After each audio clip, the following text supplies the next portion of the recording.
বন্ধুরা, কেমন আছো সবাই? আশা করি সবাই খুব ভালো আছো, আর আমিও খুব ভালো আছি। এখন বাজে হচ্ছে দুপুর 1:35। তো আমি আমার ভিডিওটা স্টার্ট করলাম এখন থেকে, তোতলে যাচ্ছি ভিডিও স্টার্ট করতে গিয়ে।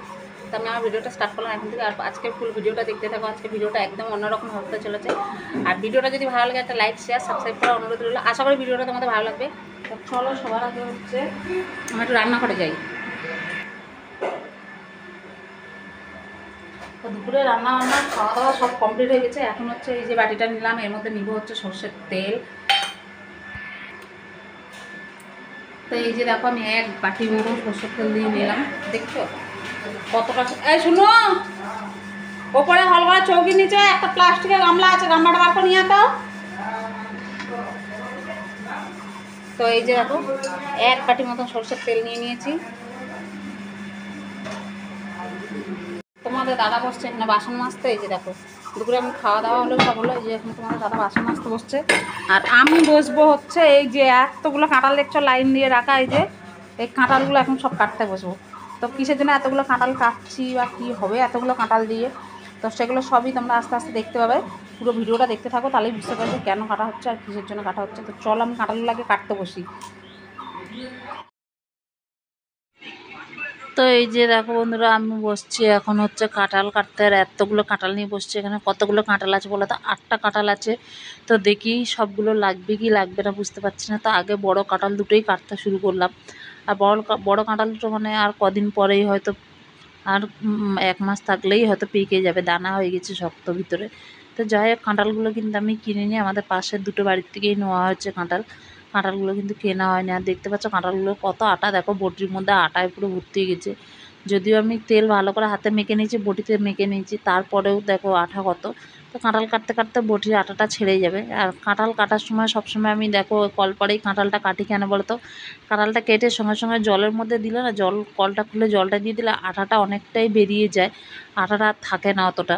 তো ধুয়ে নিলে আটাটা চলে যায় কিন্তু। আর নাহলে না ধুলে না আটাটা ঝরঝর করে আটা পড়তে থাকে, কাটতেও খুব অসুবিধা, আর গোটা হাতটাতে আটাই ভরে যায়। আর এখানে দেখো আমি কতটা তেল নিয়ে এসেছি, এতটা তেলেও আমার কম পড়ে গেছিলো কাঁঠাল কাটতে কাটতে। কাঁঠাল কাটার পরে আমি আর ভিডিও করিনি, একদম মানে কোমর আমার ছেড়ে যাচ্ছিলো। 5:30 আর আমি এতটা কেটে একটু শুয়ে পড়েছিলাম গিয়ে। তো এইখানে দেখো আমি এসে দেখছি এসে ভাজা এখানে বসিয়ে দিয়েছি। এখানে লবণ হলুদ মাখিয়ে রাখছে, এটা এমনি রাখা আছে। আর এখানে আলুটা ভেজে ফেলেছে। তো এখন হচ্ছে আমি এগুলো ভাজি, বাকি মশলাগুলো করি।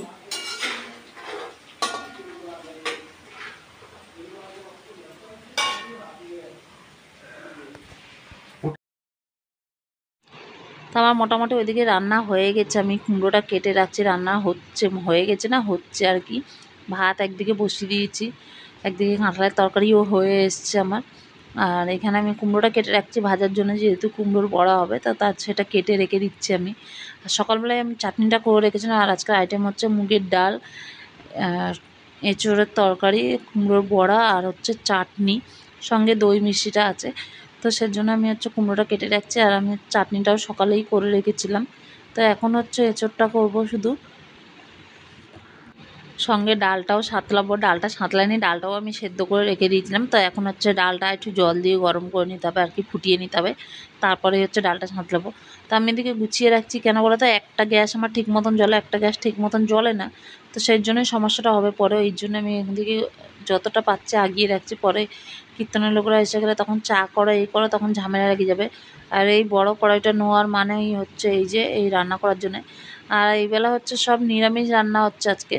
তো দেখো আমি এখানে এঁচোড়টা করার জন্য নিরামিষ যেহেতু হবে, পেঁয়াজ রসুন দিতে পারবো না, তার জন্য আমি আদা জিরে আর কাঁচা লঙ্কা একসঙ্গে পেস্ট করে নিয়েছিলাম। তো সে আদা জিরে বাটাটা দিয়েই এঁচোড়টা করবো।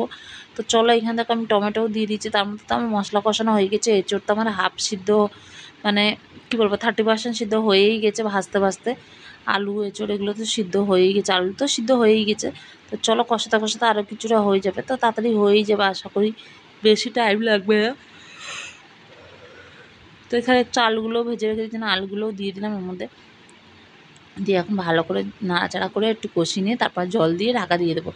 বড় কড়াই হলে কি বলো তো, রান্না করতে সুবিধা হয়। ছোটো কড়াই হলে কি নাড়াচাড়া না গেলে কি রান্না করা যায় বলো?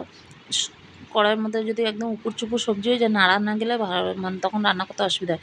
তো তো দেখো আমার এঁচোড়টা সিদ্ধ হয়ে গেছে, এঁচোড় হয়েও গেছে। আমি এখানে দিয়ে দিলাম বেশ কিছুটা ঘি। নিরামিষ তরকারি যেহেতু তার মধ্যে একটু ঘি না দিলে ভালো লাগে না, আর এমনিতেও এঁচোড়ের তরকারিতে না একটু ঘি না দিলে ভালো লাগে না। আর আমি এখানে কী কাণ্ড করলাম বলো তো, গরম মশলা গুঁড়ো দিতে গিয়ে আগেই প্রথমে 1 চামচ জিরে গুঁড়ো দিয়ে ফেলেছি, গরম মশলার জায়গায় জিরে গুঁড়ো দিয়ে দিয়েছি, তারপরে তার উপর দিয়ে গরম মশলা দিলাম। যাই হোক, দিয়ে এখন আমার হচ্ছে এঁচোড়টা একদম কমপ্লিট হয়ে গেছে। আমি নাড়িয়ে চাড়িয়ে নামিয়ে নেবো। আর লোক হবে ওই 30-35 জন মতন হয়তো লোক হবে বলেছি, জানি না সবাই আসবে কি না। তো যাই হোক, আমার এখানে রান্নাটা দেখো, এঁচোড়টা হয়ে গেছে। ওইদিকে আমি ভাতের জলটা বসিয়ে রেখেছি, ভাতটা গরম বসিয়ে দিয়েছি। আর এইদিকে দেখো আমার এই করতে করতে চলে তোমাদের দাদা হচ্ছে পুজো করতে বসে গেছে। তো যেহেতু বাবার বাৎসরিকের কীর্তন আর ত্রিনাথের কীর্তনটা একসঙ্গে দেওয়া হচ্ছে, আমাদের ত্রিনাথেরও কীর্তনটা দেওয়া হয়, তো একসঙ্গে দেওয়া হচ্ছে। এখানে দেখো পাশে ত্রিনাথ আছে, এদিকে বাবার ফটোটা দেওয়া হচ্ছে। তো তোমাদের দাদা ত্রিনাথের পুজোটা করছে এখানে। তোমার দাদা পুজো করতে বসে গেছে, তাই ভাবলাম তোমাদের সঙ্গে একটু শেয়ার করে দিই। ওই দিকটা তোমাদেরকে একটু দেখিয়ে এসে আবার এদিকে চলে এলাম আমি ডালটা সোমবার দেবো বলে। তো ডালে এখানে দেখো শুকনো লঙ্কা দিয়ে দিয়েছি, জিরে দেবো, যেহেতু মুগ ডাল তো তার জন্য জিরে ফোড়ন দেবো। অনেকেই কিন্তু মুগ ডালে কালো জিরে ফোড়ন দেয়, কিন্তু আমি হচ্ছে যে জিরেটাই আমার ভালো লাগে, কালো জিরেটা মুগ ডালে ভালো লাগে না। আর এখানে তার মধ্যে দিয়ে দিলাম আদা বাটা। তো নিরামিষের মধ্যে একটু আদা বাটাটা না দিলে ভালো লাগবে না, একটু আদা বাটা একটু মিষ্টি মুগ ডালে না দিলে ভালো লাগবে না।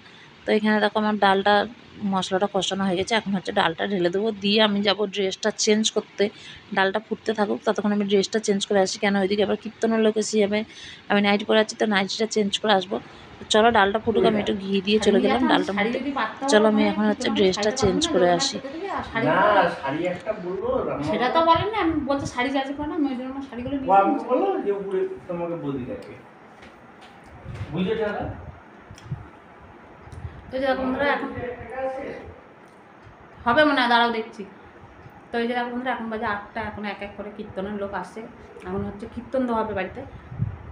তো কীর্তনটা কিছু জন্য দেওয়া হচ্ছে, আর রান্নাবান্না কিছু জন্য করছে না, সেটা বললাম যে তোমাদেরকে তখন বলেছিলাম যে পরে বলবে, কিন্তু বলা হয়নি। আর তো আজকে হচ্ছে বাবার বাৎসরিকের দিন পড়েছে, মানে আজকে ডেটে বাবা মারা গেছিলো, তো সেই জন্যই হচ্ছে কীর্তনটা দেওয়া হচ্ছে। তো ওই জন্যই রান্নাবান্না করলাম, লোকজন খাবে দাবে। তো এখন হচ্ছে কীর্তনে সব আসছে আস্তে আস্তে করে। আমি এসে এখন রান্নাবান্না কমপ্লিট হয়ে গেলাম, আমি এসে শাড়িটা চেঞ্জ করলাম, নাইটিটা চেঞ্জ করে শাড়িটা পরলাম। এখন যাবো হচ্ছে নিচে। তো চলো নিচে যাই।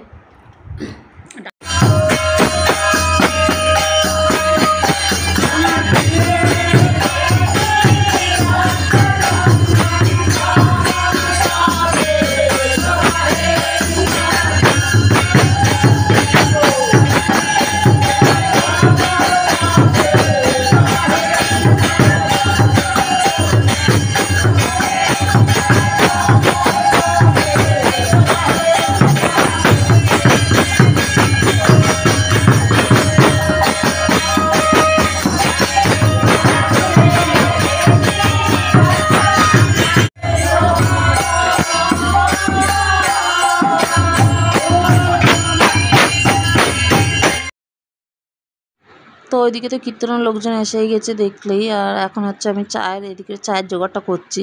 তো আমি এখানে বিস্কুটগুলো প্লেটে সাজিয়ে দিচ্ছি, আর এদিকে বসিয়ে দিয়েছি চায়ের জল, বিস্কুট কাপ এগুলো সব সাজিয়ে রাখলাম। চাটা চাইলে আমি চায়ের জলটা বসিয়ে গরম করে রাখছি আর কি, চাটা চাইলেই শুধু দিয়ে দেবো। লাল চা করছি, যেহেতু সবাই দুধ চা খেতে চায় না, ওই জন্য লাল চা করছি। আর কীর্তনের লোক ওইটুকু দেখলে, ওইটুকু লোক না, আরও হচ্ছে কিছু আছে আশেপাশে, দুই একজন করে সব বাড়িতে বলা হচ্ছে। বললাম জানি না কত 35 জন কতজন আসবে, কজন আসবে না তার ঠিক নেই। আর আমার বাড়িতে কিছু না কিছু মানে লেগেই থাকে, কিছু না এই পুজো ওই পুজো, কিছু না কিছু চলতেই থাকে সারা বছর আমার বাড়িতে। তো যাই হোক, ফুল ভিডিওটা দেখতে থাকো, স্কিপ না করে। আশা করি তোমাদের ভালো লাগবে, আর ভালো লাগলে একটা লাইক শেয়ার সাবস্ক্রাইব করার অনুরোধ রইল। তো চলো, এইদিকে কুতুবুড়ি ওর জেঠুর কোলে উঠে নাচছিলো, আর আমি বললো একটু ভিডিও করো, তো ওই ভিডিওটা করলাম। এইদিকে দেখো বাচ্চাদের বসিয়ে দেবো এখনও, যেহেতু 9টা 9:15 সাড়ে 9টা বাজে, তো একটু পরেই আবার কীর্তন শেষ করে দেবে। তো আমি এক হাঁড়ি ভাত আগে নামিয়ে নিয়েছি, নিয়ে আর এক হাঁড়ি ভাত বসিয়ে দিলাম, আর ওইদিকে ভাজাটাও বসিয়ে দিয়েছি। এর মধ্যে চলে আসলে পাশের বাড়ির দিদিও আমাকে অনেক হেল্প করে দিল, একটু ভাজাও ভাজবে, হচ্ছে একটু ধোয়া ধোয়াও করলো, দিদিও অনেক হেল্প করতো। চলো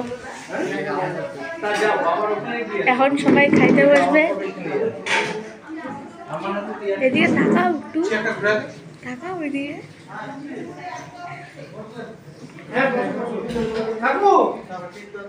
বসেন এখানে, একবার বসেন। আর শঙ্কর পরে বসবে। মনে হয় মেলাটা আটকে রাখছে নাকি? রাগ করে না কেন বলেন তো, আমি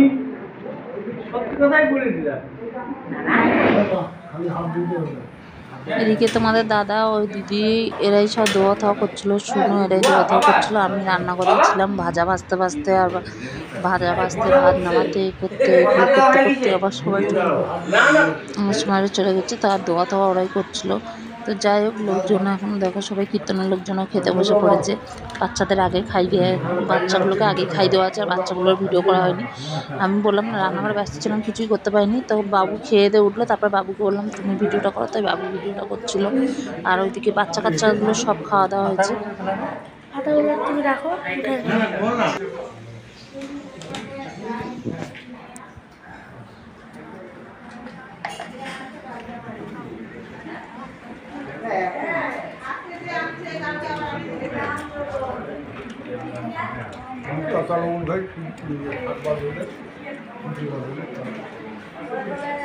এই যে দেখো বন্ধুরা, এখন বাজে 11:40। হ্যাঁ, এখন সব কমপ্লিট হলো, আমরা জাস্ট খাওয়া দাওয়া করে উপরে আসলাম। আমি এতক্ষণ সন্ধ্যের পর থেকে আর তোমাদের সঙ্গে মানে কথা বলতে পারিনি, ভিডিও করতে পারিনি। বাবু একটুখানি মাঝখানে কি ভিডিও করেছে না করেছে আমি কিছুই জানি না। লোকজন এসে মানে এদিকে কীর্তন শুরু হয়ে গেছে, তারপরে চা দাও, তারপরে এদিকে বড়া টড়া ভাজতে এই করতে লোকজন এসে গেছিলো। মানে সবাই বাচ্চাগুলোকে খেতে দিলাম, তারপর লোকদের এদিকে খেতে বসিয়ে দিয়েছে। ওইদিকে একদিকে ভাত বসিয়েছি, একদিকে আমি বড়া ভাজা বসিয়েছি। তো তাড়াহুড়ো লেগে গেছিলো, এই জন্য কথা বলতে পারিনি, দেখাতেও পারিনি তোমাদেরকে আমি ঠিকভাবে। তাও পাশে বাড়ি দিদি এসেছিলো, ও দোয়া খাওয়া করেছে, অনেক হেল্প করেছে। তো এইদিকে করতে করতে আর তোমাদের সঙ্গে কথা বলা হয়নি, দেখা হয়নি কিছু। তো চলো, এখন একটু ওষুধগুলো খাবো, জাস্ট খাওয়া দাওয়া করে উঠে আসলাম। আর ঘুমো পেয়েছে প্রচণ্ড। দুপুরবেলা একটুখানি শুয়েছিলাম, ওই আধা ঘন্টা 1 ঘন্টা মতো শুয়েছিলাম, তাও ঠিক মতো ঘুমায়নি। এখন প্রচণ্ড ঘুম পেয়েছে। এখন আবার ড্রেসটা চেঞ্জ করবো, পরে শোবো। বাবু এতক্ষণ বসছিল, এখন এসে ওর কাকুর সময় শুতে গেলাম। এতক্ষণ বসছিল, এতক্ষণ শুনি। কালকে সকালে আবার মাস্টারের বাড়ি যাবে, মানে টিউশনি পড়তে যাবে। সকালে একটু পড়তে বসে টিউশনি পড়তে যাবে, কখন উঠবে না করবে জানি না। কালকে আবার অফিস আছে।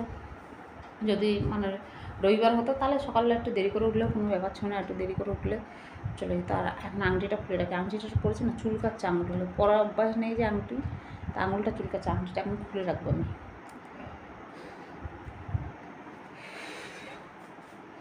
সব খুলে রাখি। তো চলো, আজকের মতন ভিডিওটা শেষ না, এই পর্যন্ত। দেখা হবে নতুন একটা ভিডিও নিয়ে। সবাই ভালো থেকো, সুস্থ থেকো, পাশে থেকো। Tata, good night.